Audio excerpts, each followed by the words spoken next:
deal is there to be struck, be it on a permanent deal or be it on a loan with an obligation. It would work for United with the loan with the obligation, and partly it would work for PSG. There are creative ways that Manchester United can do a potential deal for Ugarte, so I would never rule this one out. Hello and welcome to Stretford Paddock. This is a one-on-one transfer interview. We are joined once again by Dharmesh Sheth from Sky Sports News. Dharmesh, getting toward the end of the window now. How are you doing? How are you holding up? Yeah, as we record this, Joe, I am counting down. It's 10 days. I always feel good when it gets to single figures days left in the window, so I'll be able to say that tomorrow. Yeah. So, yeah, looking forward to it. It always slams shut, doesn't it, the window? It doesn't just close. It's never just closed on a gentle breeze, is it? It's slammed shut. Like you said, it's January probably, it was closing very, very, very slowly. I didn't even notice it open in January. I'm not even sure it ever opened in January, but it's definitely opened this summer. We've got loads to talk about. We'll get into this Ugarte, McTominay, Berge sort of triangle that's going on. Also some updates on some of the outs as well. What's going on with Lindelof, Sancho, Casemiro. I mean, that seems to have gone completely quiet after his impressive performance against Fulham. Loads to get into. Let's start off with this sort of midfield situation then, because that seems to be where the most activity is. That's where United are looking to strengthen. We'll get to Ugarte, but before that, last night we saw basically what seemed to be the end of the McTominay to Fulham idea and the sort of conclusion of the Berge to Fulham idea. A player that obviously has been linked with United, but almost more importantly in this case has probably stopped McTominay leaving to Fulham. Is that how you understand it? Yeah, I think that's probably summed up really well, actually. We knew earlier on in the window that Fulham were in for McTominay. They went in with 2 bids, both of which were rejected. And I was told at the time that they weren't expected to go back in because they were going to move on to alternative targets. But it was kind of with a caveat, unless United were willing to negotiate on their valuation. Now, then I heard a couple of days ago that Fulham had actually reopened talks with United. So there must have been some noise from United to suggest that maybe they were open to negotiation. So Fulham have obviously spoken to United again. And the information that I had was that they did go in with a bid of around 20 plus 5. Now, whether that had been accepted or not, alongside that, rather like what Manchester United have been doing in this transfer window, they are looking at a number of options at the same time. And while they were doing the McTominay talks, they were talking to Burnley about Berge, who we do know has been on a very long list of midfielders that Manchester United have been after. Though I know we're going to talk about Ugarte in a moment, but it seemed that was one of the alternatives to the PSG midfielder. So they went in for Berge.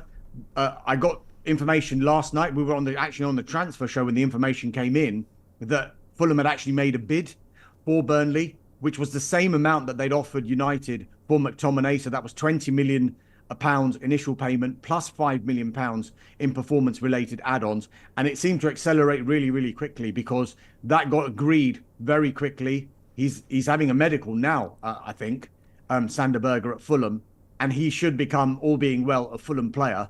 And if all of that does go through, it will, of course, eliminate any possibility of Scott McTominay going from Manchester United to Fulham, because Fulham's idea was always to bring in 1 central midfielder and 1 central defender. And they've been looking at 2 targets in both of those positions. So it looks like Berge is the one that is going to happen. So McTominay, as it stands, will stay at United. Just on this sort of the way this has been spoken about, I'm seeing a lot of people talk like United have been done here, United have been had, Fulham have sort of given United their first L of the summer, like all these phrases that you see on social media all the time. Do you see it as that, where sort of Fulham have almost done us over? Not only have they not bought our player, but they've nicked someone who we fancied signing? Not necessarily. I mean, we've been talking about Manchester United having a look at Fofana as well. And he hasn't ended up going to Manchester United. Does that mean AC Milan have got one over Manchester United? I don't think so. What Manchester United, as I've been explaining here and on Sky Sports as well, they've been trying to do throughout this window is avoid the mistakes they've made in the past. And that's why that they've gone for multiple targets. we know that they want to bring in a central midfielder. So it's not a case that they want to bring in someone like Ugarte and Fofana and Sander Berge. If they wanted to bring in all three, then maybe you could say, oh, AC Milan have beaten United to Fofana. Fulham have beaten United to Berge. I don't think that's the case.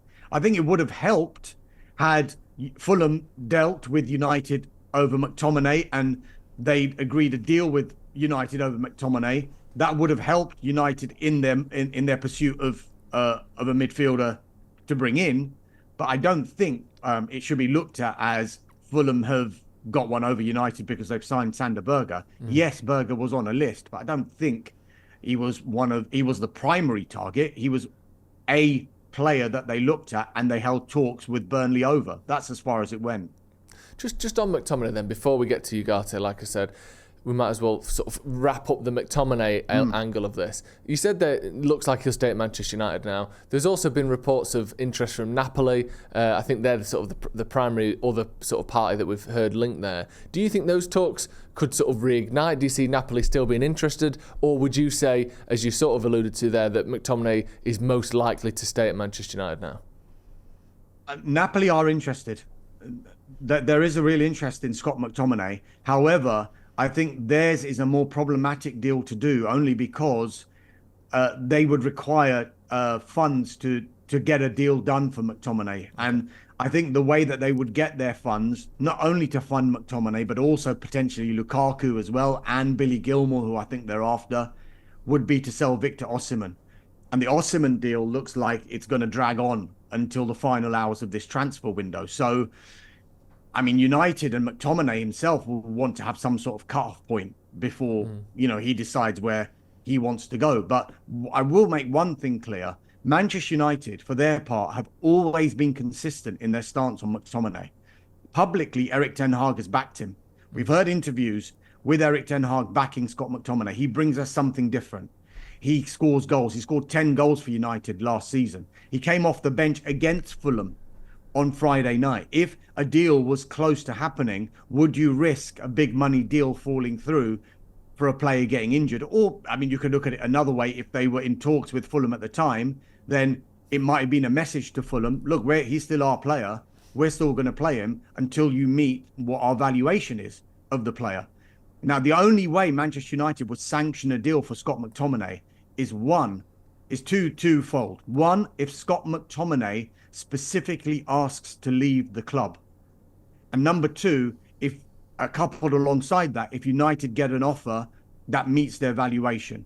So a club could come in with an offer for Scott McTominay that would meet United's valuation. But if Scott McTominay doesn't want to go, United aren't going to force him out. They like Scott McTominay. They're happy with Scott McTominay. So that's not really the issue. It's if these factors come together in the last 10 days, then it's possible United would sanction a possible departure for him. But otherwise, it's clear that they like the player and they've been public about that. And I think that's fair enough, isn't it? He does do a job. I think some United fans anyway maybe think that relying on a player to come in and win us games last minute with, running into the box, hopefully we don't need someone to do that because we'll be winning games more comfortably. But, we find ourselves in a position where we probably do need a bit of a Scott McTominay at times. Obviously then the next question has to be, how does that link with United's targets in that midfield position? Manuel Ugarte is the main one, of course. There's been mixed reports on this. Some journalists saying that an approach for Ugarte is completely, separate to their sale of McTominay. Others saying that United wouldn't be able to afford to sign Ugarte if McTominay stays. Firstly, what is United's interest in Ugarte? How close is that deal to being done? And can it be done if Scott McTominay does stay at the club, like you've said there, it looks like he's likely to do? Yeah, look, if Manchester United had sold Scott McTominay, it creates budget and it creates squad space in the midfield area. What we understand is that Manchester United want to raise finances to go back into the market. That's clear. That's what they want to do. In an ideal scenario, it would be in the same position that they want to recruit in. But that won't necessarily be the case. If they can raise money in other areas, then they can still buy Ugarte because he is a player that they want to sign. That is clear. It's been a name that has been constant throughout this transfer window. And I think United are encouraged by the fact that the player is desperate to join, number one. Personal terms are not expected to be a problem. And also, I think they're aware that PSG want to do a deal. Of course, PSG want to make a profit on what they paid Sporting Lisbon last summer. United don't want to go that high. Now, with the budgets that I spoke about before, if they can raise enough money through other sales, which I'm sure we'll come to in a moment, then fine, United could go in with a permanent deal. And so they are exploring a permanent deal, of course, for Ugarte, as they have been throughout the summer. If they find that the budgets aren't going to fit, they are also exploring a loan with an obligation to buy Manuel Ugarte, which of course would work for United because it would give them breathing space to be able to sell players before the next PSR deadline, which is June the 30th. But also it would take the wages off the books for PSG. It won't be an ideal deal for them because ideally they want to sell and get that money in now. But they know they've bought João Neves. They paid £50 million for him. He's going to be their regular starter in that position. Ugarte was not in the squad for their opening game against Le Havre over the weekend. That would suggest that something is in motion for Ugarte and a move to another club, namely Manchester United, because otherwise PSG could have sent the message out by including him in the squad and saying to United, look, we're not happy with what you're going to offer, so we're going to continue playing him. But there is clearly negotiations happening between the two clubs, and because these negotiations are continuing, there must be a willingness and a feeling that a deal is there to be struck, be it on a permanent deal or be it on a loan with an obligation. It would work for United with the loan with the obligation, and partly it would work for PSG as well, because they know that there is going to be a permanent aspect attached to any kind of deal, because that is exactly what they want. And then they would have to negotiate on the price. I'm sure United then could be able to negotiate. The way these deals are done sometimes with loan with obligations, you get quite a substantial loan fee involved in there as well. You pay the entire wages throughout the loan fee, throughout the loan spell as well. And then you can make up some of that money in the obligation price that PSG would be happy with. And then that will be amortized across the player's contract. So there are creative ways that Manchester United can do a potential deal for Ugarte. So I would never rule this one out until it's actually said this is off and he's back in the squad with PSG. Yeah, it's interesting, isn't it? So essentially, if we want to buy him right now outright, we probably need to raise a bit of money. And if we, I mean, look, I won't be able to say that categorically. Yes, because all I can say is for United to do a permanent deal, it would help. Okay, that's fair. Their stance if they were to raise money. That's clear. They want to raise money in order to be able to do a permanent deal for Ugarte. If they raise money but not enough to be able to do that permanent deal, they are exploring this loan with the obligation as well. So both of those deals are being explored between United and PSG, and I'm sure that's what the talks are over at the moment. Yeah, it's interesting, isn't it? Like, you can see this one going right to the end of the window because of those permutations you've mentioned there. Should McTominay get another offer from Napoli? Should Jadon Sancho go somewhere? Victor Lindelof go somewhere? All of a sudden, we can fast track this and bring him in this year permanently.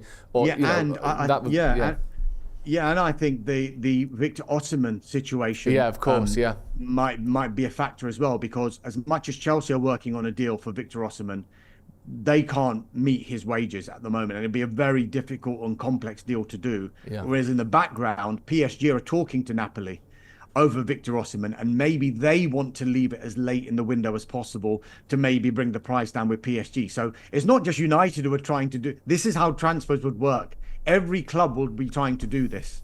So like we've been talking about, West Ham United when they went for Mazraoui, were they trying to get the money down for Aaron Wan-Bissaka? Maybe, or maybe they had a real interest in Mazraoui. Rather, like United, we'll be looking at other players.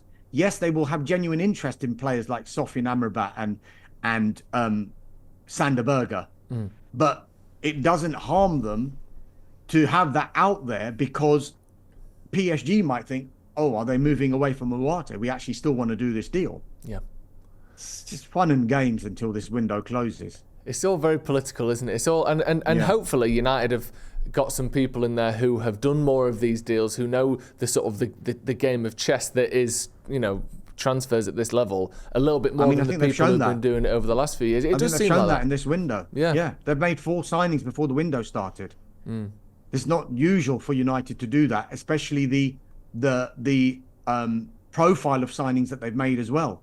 If you go back to Erik Ten Hag's first summer, yes, they made 3 signings really, really early. And United fans were really optimistic about how this window was going to go because Malacia came in, Martinez came in, Eriksen came in. But when you looked at the signings, aside of Lisandro Martinez, who everyone thought would walk into the team because that was a big, big money signing, the other 2 were almost looked at as, right, Malacia can challenge Luke Shaw and Eriksen will be good to have in the squad. And then the season started and there were no other signings. And then Casemiro and Antony came in for huge money on huge contracts. Whereas this time, Lenny Yoro, Joshua Zirkzee, Matthias de Ligt, Nuzem Mazraoui, they are in and around the first team straight away. That's the difference. Yeah, it is. It does feel a lot more competent. We'll get into Sancho a little bit more sort of comprehensively in a couple of minutes because there's a few different options there.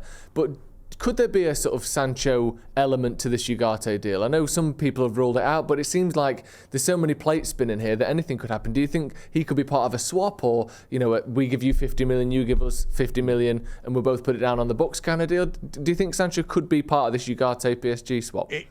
I think it might have been something that they looked into before, but PSG have made another signing in that position now. Desiree Doué from Rennes has arrived at PSG. And I wonder whether that is going to scupper any interest that they have in Jadon Sancho, because that's a position that they've now filled, and they've spent big money on him as well. So whether they'd want to bring in another player to challenge Doué, I mean, they'll be quite stocked in that area now, whether they want to focus on other areas of the pitch. And I think the full focus now will probably be on Osimhen. Yeah. So never say never, but the information I have is that PSG's interest has cooled somewhat in Jadon Sancho because of this signing of Doué. Yeah, Doué looks like a really good young player as well, doesn't he? So they're going to want to give him a bit of breathing room to sort of grow into that spot. Just in midfield then, because I want to talk about attackers as well, because that seems to be something sort of, flirting around a little bit as well. Is there any other names on this list for midfielder now? Or do you think now we're into the last, the 20th, the last 9 or 10 days of the window, it's sort of all out for Ugarte now that especially sort of Sander Berge has gone to Fulham? Is it sort of Ugarte or no one, or do you see other options there? They've still got options. I mean, we've been talking about one of them. Berge was one, of course, he's going to Fulham now. Fofana was another, of course, he's gone to AC Milan now. Yeah. Ugarte seems to be the primary target as far as United are concerned. There was talk of Richard Rios as well from Palmeiras earlier on in the window, but I mean, that would have cost United like double probably what PSG are after with Ugarte, or close to double. So I don't know whether that one was ever going to be a goer. The other one is the cheaper option, and it's a player that United know well, and that's Sofian Amrabat. Yeah. So he remains an option. I'm told that in the words I've been given are dialogue remains open with Fiorentina over Sofian Amrabat. With that in mind, it's clear that dialogue is ongoing with PSG over Ugarte. So the primary target seems to be Ugarte still. So, of course, they want to fill that position. But if they can't get someone like Ugarte and say he is their primary target, I don't think United are going to do the panic stations. I could be wrong, like they might have done in previous windows. Let's just spend big money again on another player. Whereas Amrabat, if he was to come in, he wouldn't cost anywhere near what Ugarte would cost, because the option price that United had was 20 million euros, which is around 15-16 million pounds, and they didn't take up that option. Instead, they wanted to negotiate on that, so they wanted to get it for even less money than the 20 million euros that they'd agreed in the option. So if they were to miss out on Ugarte now, I don't think it's something that would be ruled out in the future, if you see what I mean, because he seems like he's a big target, not just for now, but someone that they want to bring into the team eventually. Yeah, and I like that. I like that we're seeing, You know, I mean, I think Casemiro had a brilliant first season at United, and there's little sort of signs that he might be improving again this year. But he clearly wasn't a long-term target of Manchester, or certainly it didn't seem like it to me. He's a 29, 30-year-old coming in. He can't be particularly long-term just because of his age, if nothing else. So if we do have someone like Ugarte, who's at 23, 24, that can be someone that we don't get him now, but like you've said there, we might go back in from next summer. Yeah. I like the sound of that. Let's just move up the pitch a little bit then to this sort of striker position. And it's always been one that it feels like people and yourself have sort of said, if there's money, if someone becomes available, they still like the idea of signing another attacker. Ivan Toney's been mentioned. I don't know if you saw Thomas Frank's interview after their game the other day, but he's basically saying Toney's left. Toney, you know, he'd be surprised if Toney played for Brentford again. And yet, where's he going? Is he an option for United? Are United looking at attackers and strikers as well? I mean, United are looking to strengthen everywhere. Yeah. I don't think at this moment in time that the forward area or signing another forward is the biggest priority at United. Of course, if there are departures in that area, then is it something that potentially they could look at? But they seem to be well stocked there. I'm talking about, you know, we'll talk about Sancho in a moment, but if there was to be a departure in that area, I just wonder whether it would raise funds to make sure that they get their midfielder in. Because it's about budgets and squad space, like I mentioned before. Ideally, they want to replace somebody that they've lost in a certain position. I think the forward area is slightly different because they're so well stocked in there. That there's so many players who are available to United and who can play across the front of that team. So I'm not sure whether that is the priority position just now. Ivan Toney is a player we know that United have had a long-term admiration for. Not at the prices being quoted, especially with a player entering the final year of his contract. And it just seems to have gone quiet with regard to Toney and a move to another Premier League team, because I don't think they've actually had any formal offers for him. They were asking for £100 million in January, which they were never going to get. And now with 1 year left on his contract, Toney's starting to hold all the cards here now. Yeah. So they still want 60 million. Will they start reducing that price the further down this window we go? There's only 10 days to go. Now we've got this interest from Saudi Arabia, and they would potentially be able to do a deal, because we understand that they're still in talks with Brentford, Al Ahly, over a potential deal for Ivan Toney. Then it would come down to whether Ivan Toney at this stage of his career would want to go to Saudi Arabia, because you'd effectively be saying, well, that's the international career over and done with as well.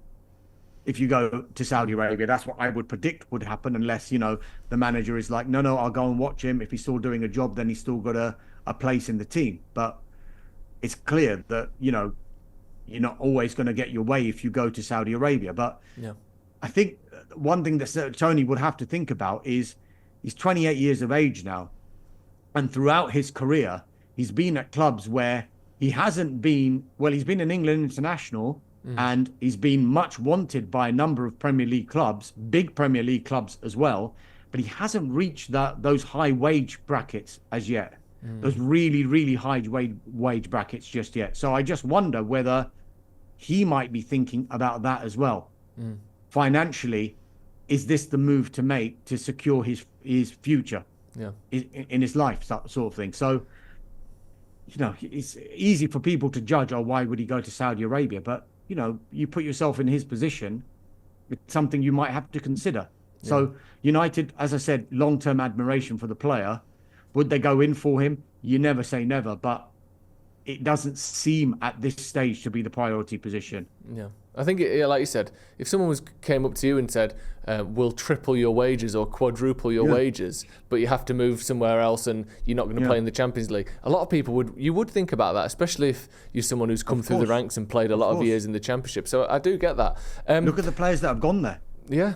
Yeah, a lot of people who need money a lot less than Ivan Toney. Not that he needs money, but Cristiano Ronaldo certainly didn't need money, and he still ended up there. Neymar, we can talk about that. Just on Jadon Sancho, then let's start with a few outgoings as well, because it seems to be there was this long list of players that United want to get rid of. McTominay, or were willing to get rid of. McTominay, maybe Maguire, Sancho, Lindelof, Casemiro at the start of the window, all on there. And so far, it's pretty much Wan-Bissaka and Willy Kambwala that we've allowed to leave. On Sancho, do you see him going? Because that seems to have gone quiet. Is there anyone who could take him? Is there talks ongoing there? What's the latest with Jadon Sancho leaving Manchester United? So look, at the start of the window, we know Juventus and Borussia Dortmund were really pushing to sign him. Mm-hmm. And we thought that United's valuation was around £40 million, which seemed quite reasonable.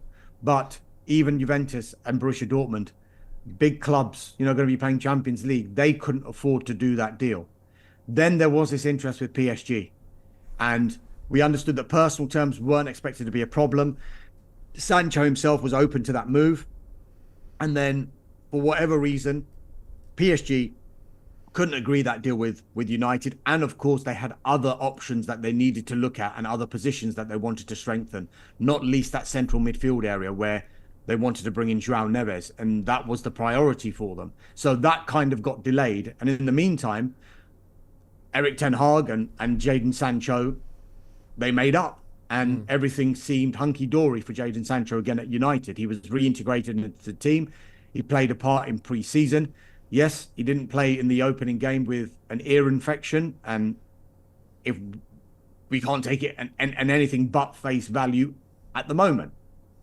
The information I have today, though, after we think that PSG's interest is cool because of what we explained before when they brought in Desiree Doué, is there are a number of European clubs who are interested in Jadon Sancho, and they have explored the potential conditions of a deal.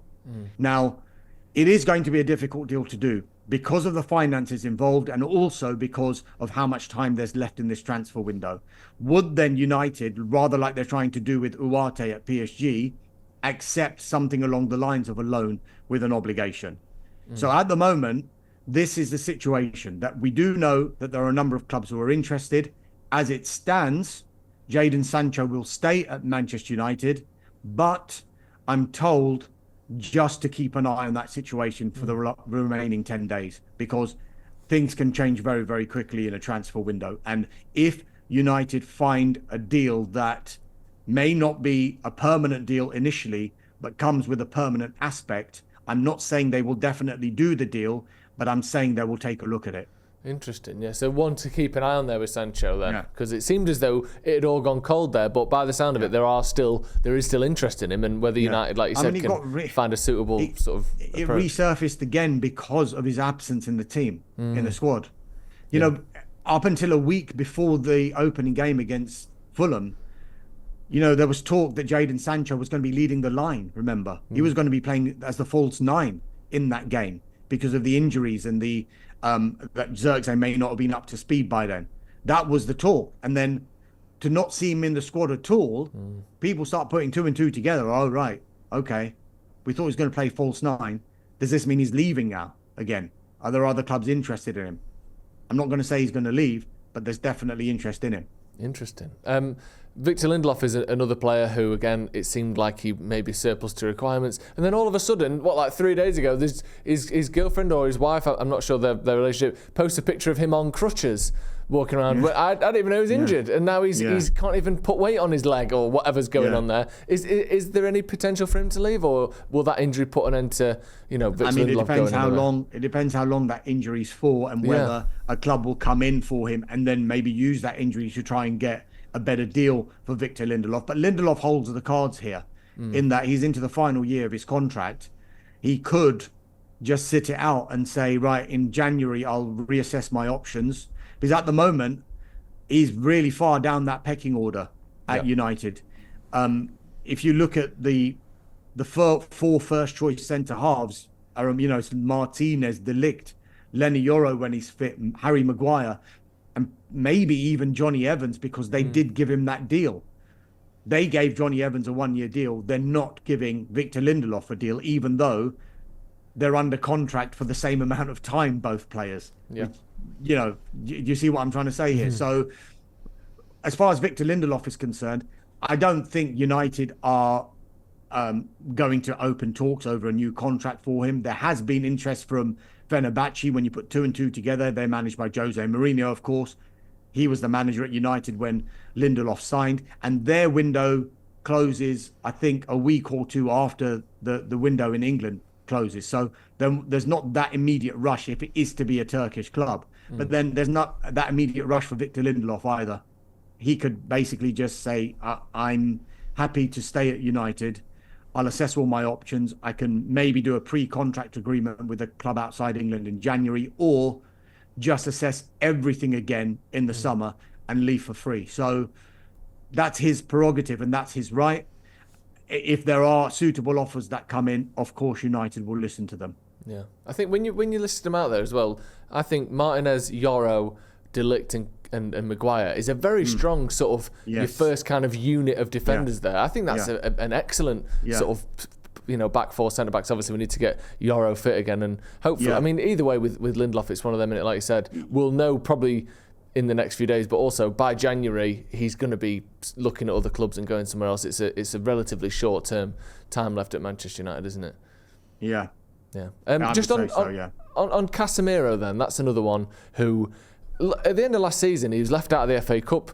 Well, he was left out of the team, and then all of a sudden he was out of the squad completely as well, and mixed reports as to whether it was an injury or, he sort of got a little bit upset that he wasn't in the squad. We don't need to comment on that. But it did seem at that time there would be no way he'd be here this season, that his legs had gone, some of his performances were very poor. And then all of a sudden, there doesn't seem to be this interest from Saudi Arabia that people were predicting. He looks a bit slimmer and leaner. We saw him in person in LA, and you could noticeably slimmer on his face. And then all of a sudden he plays against Fulham and almost looks back to that first season Casemiro again. Is he going to stay now? Because it seems like maybe there isn't the interest, but also, can we afford to lose a player like Casemiro if he's playing the way he did against Fulham? Look, he played a full part in pre-season. He was captaining United during pre-season. There was interest from Saudi. Okay, that is clear, but that cooled down, and I think United were pretty comfortable with the situation. If they got like a big offer that they couldn't refuse, of course they would have considered it. But the more that Casemiro played, and he of course started the Community Shield, he started the game against Fulham in the Premier League and performed well in those games.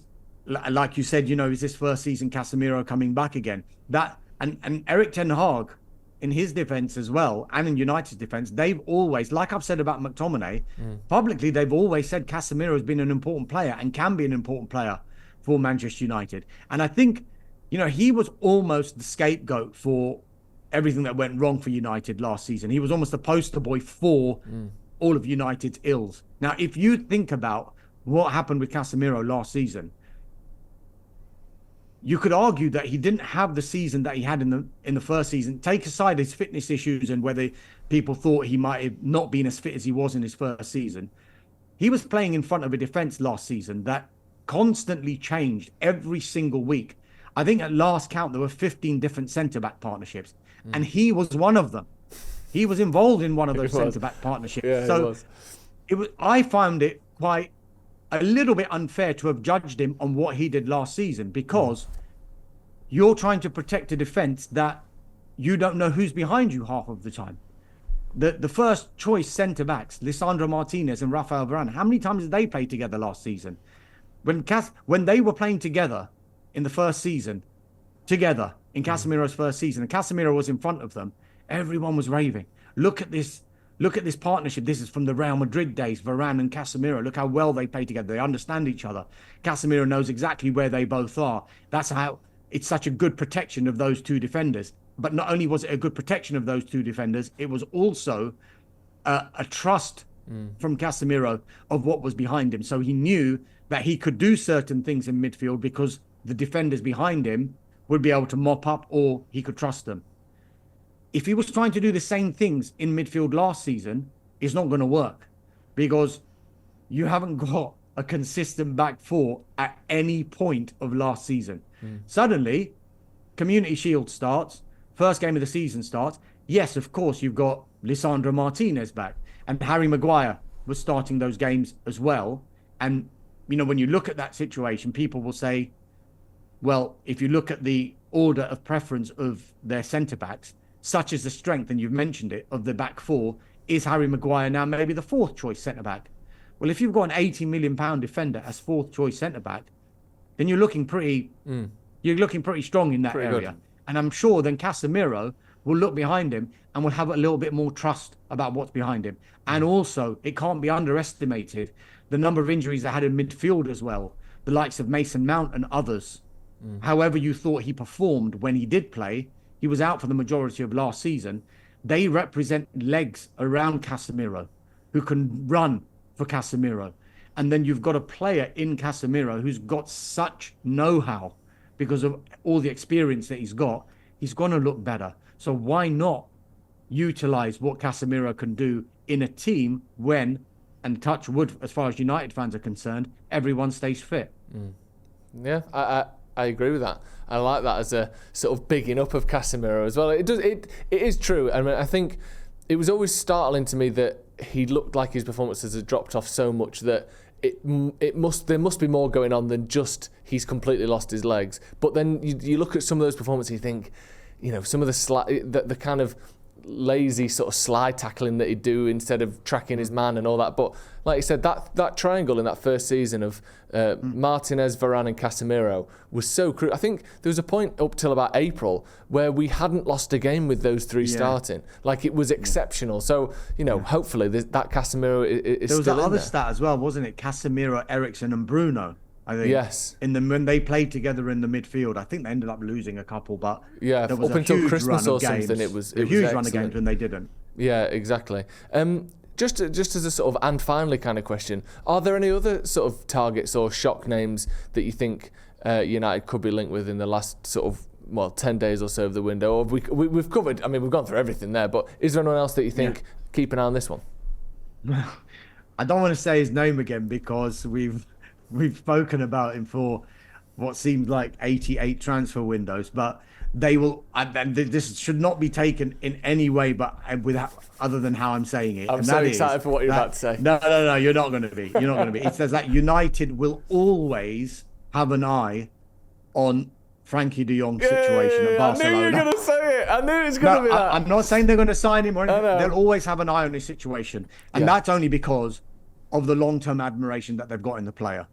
Yeah. They will always keep an eye on the situation. He's got 2 years left on his contract.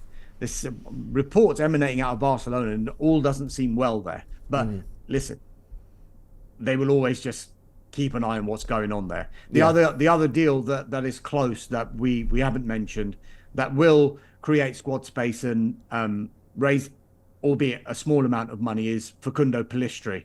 And that deal to Panathinaikos now is close to being agreed.